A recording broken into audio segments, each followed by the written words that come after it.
Mari Sequeira y otros temas más, Paulino, que te voy a estar contando. Bienvenidos a todos. Tenemos tres ejes esta tarde de miércoles que son muy importantes a la expectativa de lo que va a conocerse a las 4 de la tarde, que es el dato del INDEC respecto a cómo terminó la economía en 2021, es decir, cuánto creció. El presidente Alberto Fernández hoy, cuando anunció un programa de 15.000 millones de pesos de financiamiento para la ciencia y la tecnología desde Ciudad Universitaria, dio a entender que la economía el año pasado había crecido más del 10%. Bueno, eso probablemente sea lo que el INDEC confirme a las 4 de la tarde. Va a estar también Dipache en un ratito. Es uno de los temas finalmente de la tarde, en la antesala de lo que todo el mundo deduce que va a ocurrir, que es que el viernes llegaría finalmente el proyecto de acuerdo con el fondo al Congreso, que Alberto Fernández defendería a las 12 del mediodía en la apertura de sesiones ordinarias del Congreso el próximo martes, y que el propio Martín Guzmán iría a defender en el mano a mano con diputados. En principio por allí va a entrar para que tenga una sanción favorable. Veremos con cuántas voluntades, con cuántos votos y con cuántos respaldos puertas adentro y también desde la oposición a mediados del mes de marzo. Pero en la antesala de todo eso y el ruido que hay, con el aumento escuálido de tarifas, según lo que pretendía el fondo, lo que apareció en el boletín oficial hoy, que es un aumento del gas del 20%, promedio. El fondo pedía promedio del 60%. Y con la luz aumentando entre el 17 y el 20, con ajustes que en principio son para el sector del transporte y la distribución, no para la generación, en un contexto de precios internacionales creciendo de la energía, a lo que a Argentina le hace más oneroso acceder, necesita más dólares, esos que no tiene. De hecho, ayer Argentina importó 2 millones de metros cúbicos de gas, adicionales a los 7 millones de metros cúbicos que provenían de Bolivia, más allá de lo que produce la Argentina cada día, para abastecer a la industria en verano. Se supone que en invierno vamos a tener una escasez mayor. Y eso se paga $30 el millón de BTU. Ese millón de BTU que hoy está más caro, pese a que el precio internacional del crudo, del petróleo, que ayer casi tocó los $100, hoy bajó un poquito. La soja no. La soja es el otro gran título. Vamos a desarrollar con Javi en un ratito. Está Javi a esta hora en $611, Paulino. Una suba de más de $10 respecto del día de ayer y todavía no cerró el mercado, prevé más subas. Y fíjate que el trigo ya está arriba de los $300 también.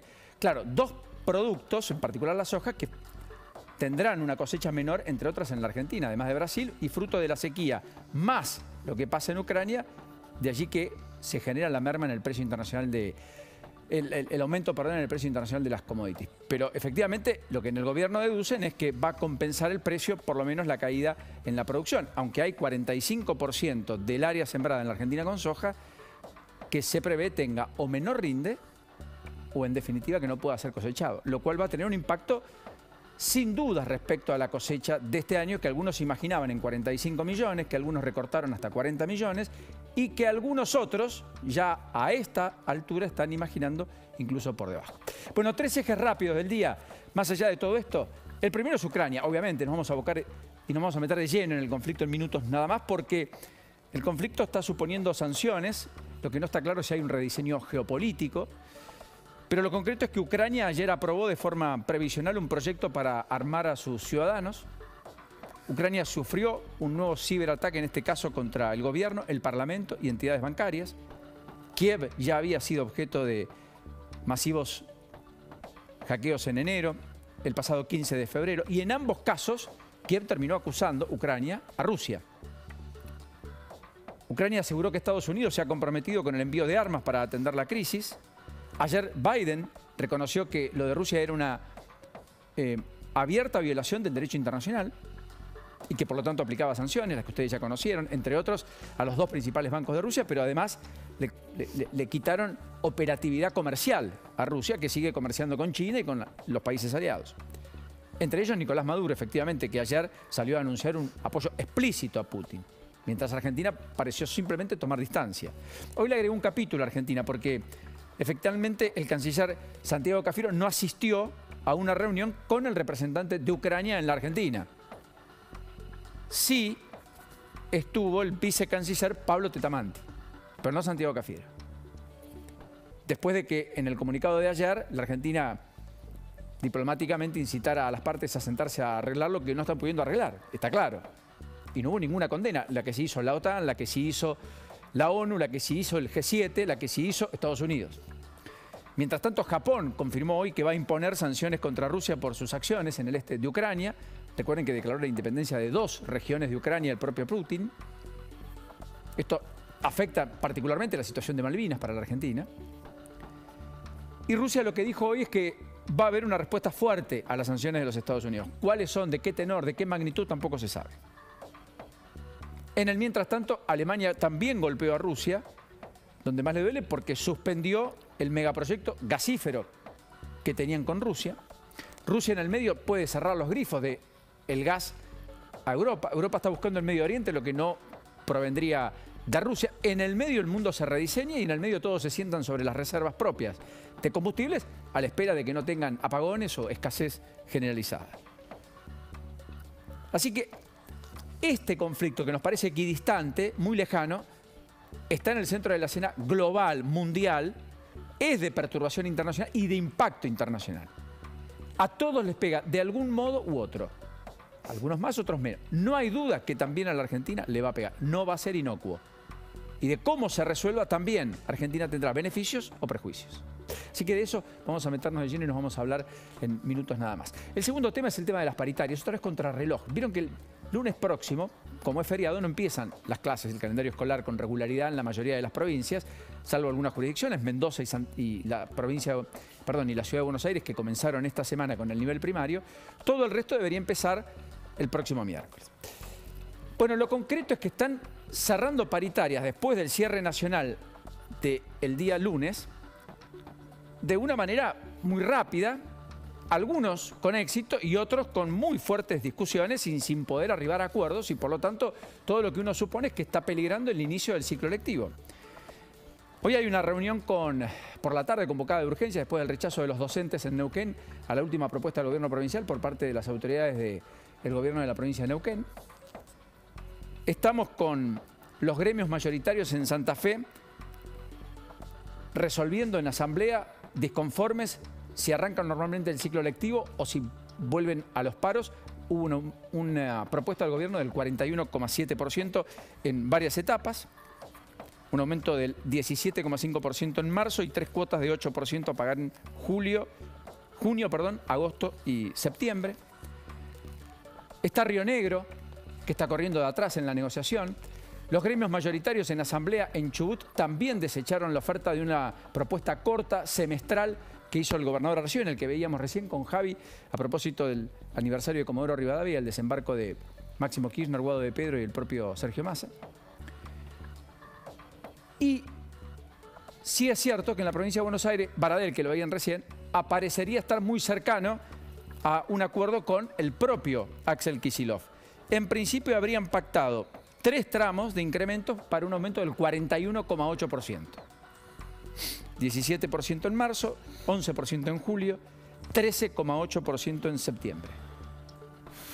Esta sería la paritaria acordada por los docentes. 17 en marzo, 11 en julio, 13,8 en septiembre. Punta a punta, 41,8 docentes, provincia de Buenos Aires. Podrían validarla en las próximas horas. La propuesta concreta surgió ayer. ¿Qué es lo que hace ruido en algunos sectores? Esta misma propuesta que no están dispuestos a aceptar en Santa Fe, la misma que no están dispuestos a aceptar en Neuquén, etc.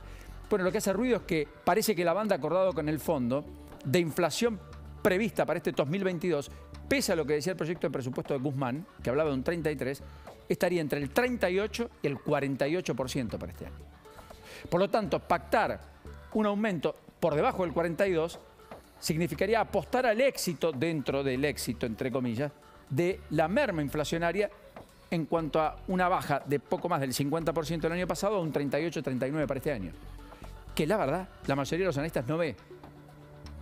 El mercado no imagina, teniendo en cuenta que el mercado está planificando un 52-53, porque la inercia de aumentos de precios con la que empezó el año, más bien nos deposita en una perspectiva arriba del 50 y no abajo del 50. Empezamos casi en un 4. Y en febrero está recargada la inflación. Porque tenés combustibles, tenés prepagas, tenés colegios privados, cuotas de colegios privados en capital, con urbano en muchos lugares del interior del país con el regreso a clases, peajes, tarifas, que ahora además se van a mover adicionalmente a partir de marzo. Gas, luz, con aumentos de 20%. Que pega de lleno en la estructura de costos, al igual que el transporte, que le pega de lleno en la estructura de logística. Bueno, así las cosas, insisto, de cara al próximo miércoles, tras el fin de semana largo de carnaval y donde se supone que todo el mundo va a intentar hacerse alguna escapada a algún lugar, lo cierto es que ese regreso a clases por ahora no está lo suficientemente garantizado. Y el último de los hechos, yo diría centrales, de los ejes del día es este. ¿Se acuerdan cuando decíamos el Paisa? El Paisa va a ser el jefe de la banda narcocriminal, el que manejaba un remis que transportaba la droga desde una villa a otra villa. Remisero. El Paisa que supuestamente le encontraron más de 24 horas después la droga o la cocaína adulterada, 1.500 papelitos en su propia casa, y que estuvo con la policía desde las 3 de la mañana hasta las 6 de la tarde que lo trasladaron. En el lugar, en José Cepaz, donde vivió los últimos con su mujer que estaba embarazada. ¿De verdad que alguien pensó que el Paisa podía ser el jefe de esa banda? Ayer se desmontó toda esa operación, toda esa investigación, llámenlo como quieran llamarlo, cuando se comprobó que los estudios de toxicología oficiales de esa droga incautada en su casa nada tenían que ver con los estudios toxicológicos realizados a los que perdieron la vida por la injerencia de esa cocaína adulterada vendida en Puerta 8. ¿Qué pasó a partir de ayer entonces cuando ya se desmoronó la causa? Entró Mameluco en escena, el que era el supuesto jefe del Paisa, como contó Cancelare acá. Él y su hijo están presos. ¿Y quién entró también? Bueno, la policía. Entonces están descabezando las cúpulas en San Martín y 3 de febrero. Mameluco le allanaron el penal de Rawson, donde está en la unidad penal 6, ¿no es cierto, Lourdes? Correcto, Paulino. Allanaron la propia celda de Mameluco a ver si desde ahí conducía, digamos, el operativo para vender droga en Puerta 8. ¿No es cierto, Lourdes? Sí. ¿Y qué es lo que estamos viendo acá? La enorme improvisación del Estado. O sea, se cae una hipótesis que ya era poco feliz y ahora emerge otra hipótesis. ¿A cuánto tiempo de la tragedia, Lourdes? Ayuda? ¿20 días? Sí. Pasa todo tan rápido en la Argentina, sí. ¿No? Así es, Paulino. Y ahora están buscando en estos allanamientos que hicieron hoy en San Martín, en la Villa 18, donde está el querido Diego Legüen, ahora vamos a ir al encuentro con él. ¿Están buscando que algo de aquello? Correcto, digamos, en los 36 allanamientos se encontraron, lo decía Diego hace un rato, Paulino, y hay que decir una cosa, esta investigación por la cual termina con estos 36 allanamientos en el día de hoy, es una causa que viene desde hace 2 años atrás. ¿Qué pasó? Esa causa estaba en Morón. Cuando aparece esta cuestión de la droga adulterada y cuando la pericia de la PFA dice esa droga no pertenece al Paisa, porque el resultado dio negativo y después vamos a mostrar el documento, Paulino, es que se avanza, la jueza Vence, todo pasa a San Martín y la jueza Vence firma esta orden de los 36 allanamientos. O sea que, hay que ver, hay que analizar ahora, perdón, Paulino, hay que analizar si, por más que los envoltorios sean los mismos, porque los del Paisa también eran los mismos envoltorios, si es la misma droga. Esta droga que aparece con cafentanilo. Ahora, perdón, yo pregunto, ¿no? No hubo, por suerte, más víctimas fatales. No se lamentaron más víctimas fatales. Se supone que esa droga que se vendió en ese momento ya no estaría en circulación. Se supone. Quiero creer. Salvo que estemos frente a personas tan naif que aún conserven esa droga, que sabían que estaba adulterada, que puede producir los efectos que ya tuvimos, que puede imputarlo penalmente, que puede llevarlo a la cárcel y que aún la tengan ahí a punto de ser vendida a un nuevo comprador. Pero vos a un nuevo usuario, claro, a un nuevo adicto. Es una locura lo que estamos atravesando, ¿se entiende, Paulino, ¿no? Pensá, Paulino, que la primera hipótesis que había era que se trataba de una guerra entre bandas y que una le había infiltrado a alguien, esto era todo producto de las hipótesis de investigación, y que uno había infiltrado, se había infiltrado y le había cortado la droga para que pierdan todo ese mercado. Después aparece la imagen de Paisa, que como vos contabas recién, se le allanó la casa, lo tuvieron 15 horas en espera hasta que fue trasladado y en el marco de eso le encontraron droga con envoltorios iguales. Bueno, ahora hay que ver cuál es la investigación porque ahora todo apunta, como vos decías también, a Mameluco Villalba y a su hijo Iván, los dos que están presos en penales federales. Teníamos a la banda Los Monos que desde prisión, Monchi Cantero supuestamente seguía manejando el cártel de la droga, desde la prisión. Y tenía una línea fija en su propia celda, cosa que no pueden tener los presos. Sí. Ahora tenemos al mameluco que está en Rawson, ¿no es cierto? En Rawson. En una unidad penal en la Patagonia, bien lejos de... Bien lejos, condenado por lavado de activos, hay que decirlo también. Condenado por lavado de activos, no por narcotraficante. 27 años de condena tiene. 27 años. Bueno, el hijo también está preso, porque se dedicaba aparentemente a lo mismo, a esto. Está en Madariaga su hijo. El hijo, se supone que siguen desde allí manejando...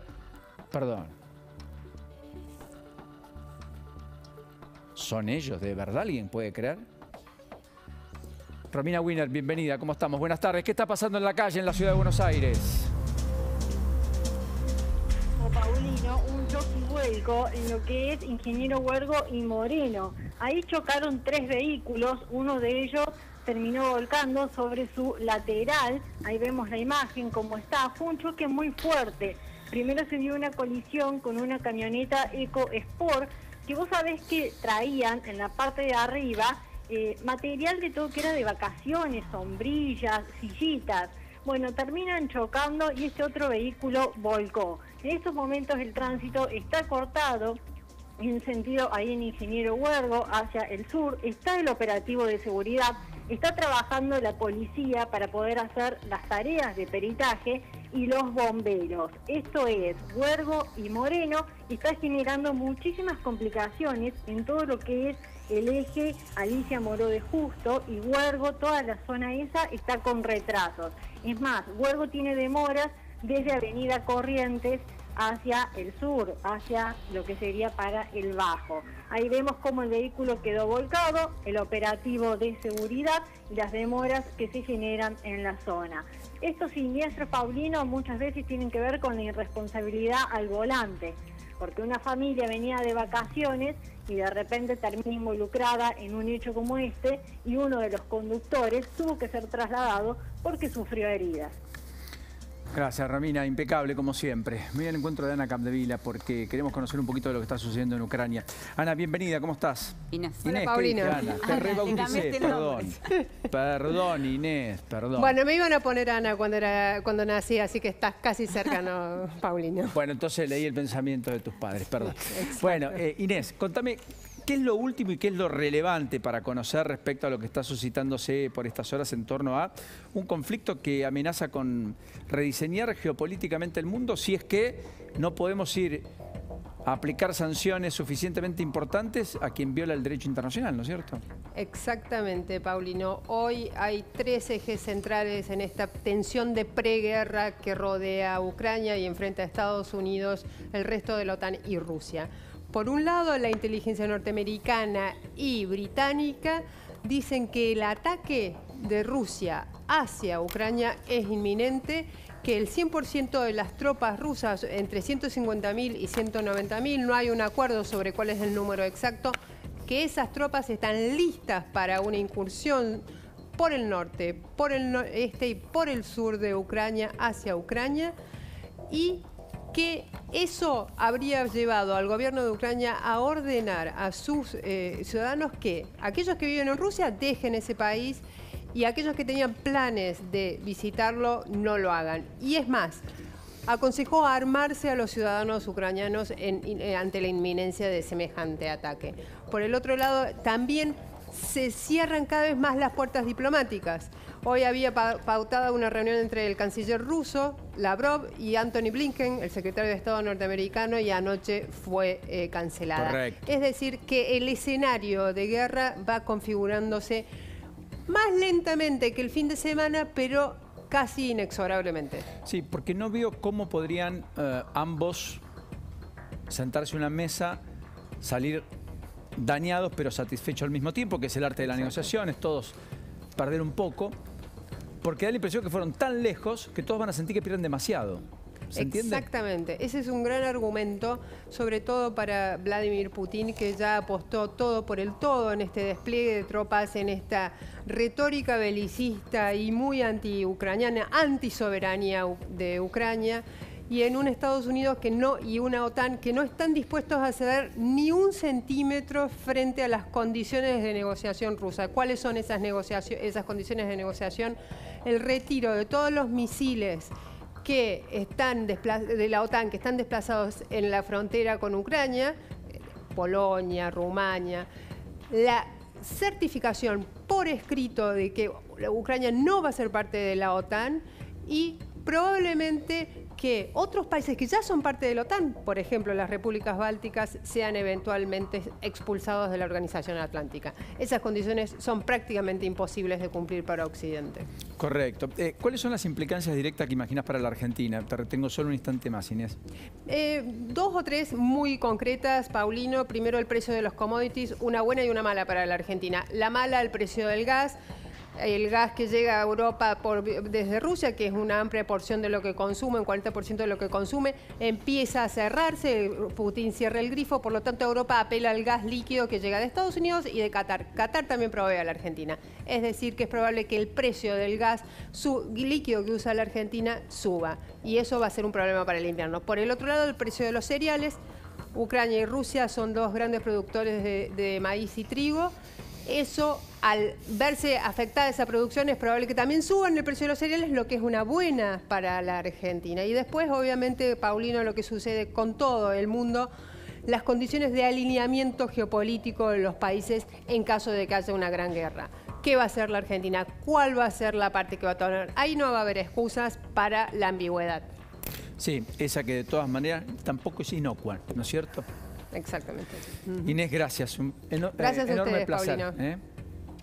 Ahí estaba, Inés Capdevila desde la redacción. En un ratito vamos a intentar hablar con Ricardo Fernández. Ricardo Fernández Núñez es un empresario argentino que está radicado en Kiev. Tiene bodegas en Mendoza, España, Italia, los Estados Unidos. Trabaja desde el 98, pero vive allí desde el 2012. ¿Conoces Kiev vos, querido Carlito Regazzoni? Bienvenida. No, gracias. Buenas tardes. Paulino. ¿Alguien conoce No, Kiev? Kiev no tuve la oportunidad. La verdad que no. ¿También, querido Dipachi? Tampoco. No. Ya está Damián Dipachi en un retorno. ¿Vos? Hoy viene Jorge Macri al mano a mano, en un rato. Jorge Macri aquí con nosotros. No conozco. ¿Vos tampoco? No conozco. Bien. Parece muy lejano.